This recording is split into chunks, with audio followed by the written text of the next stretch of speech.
ताकि आपको कोई स्वार्थी, लोभी, लालची, मायावी काल का जीव सतगुरु नाम के आगे लिख के, संत लिखकर, सरकार महाराज लिखकर आपको धोखे में न रखे। ये परिचय मैंने आपको दिया, ये उनकी पहचान है, ये उनका काम है। काम से ही तो पहचान होती है। और आप ऐसे शंका में बह जाते हो क्योंकि तुम्हारे पास काम की पहचान नहीं है। जो पहचान बताई जाती है आपकी समझ में नहीं आती, तभी वो मायावी जीव आपको फंसा लेते। दयाल की बात कह के, सुना के, करके नहीं।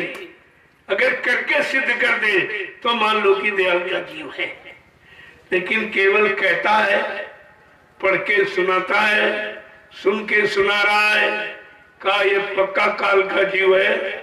ये दयाल के जीवों को भड़काने के लिए, बहकाने के लिए, सही सच्चे रास्ते से हटाने के लिए रखा।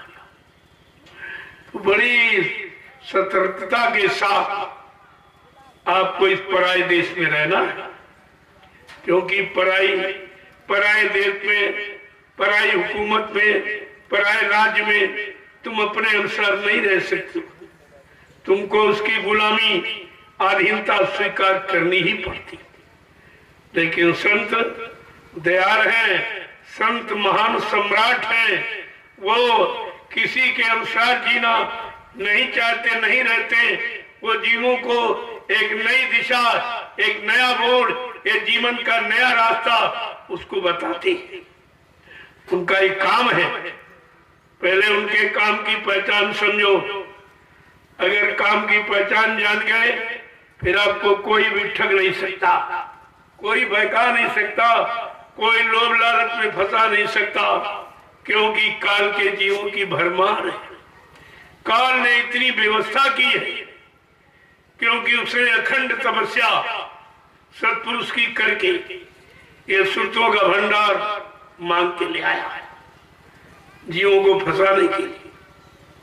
लेकिन दयाल ने कहा था, भंडार तो तुमको दिया जा रहा, लेकिन एक मेरी संत सूरत, एक संत बोध मृत्युलोक मंडल में आता जाता रहेगा। वो जीवात्माओं को जगाता रहेगा, घर पहुंचाता रहेगा। तुम्हारी उसमें कोई दखलंदाजी नहीं हुई। कहा हाँ ठीक है, स्वीकार किया।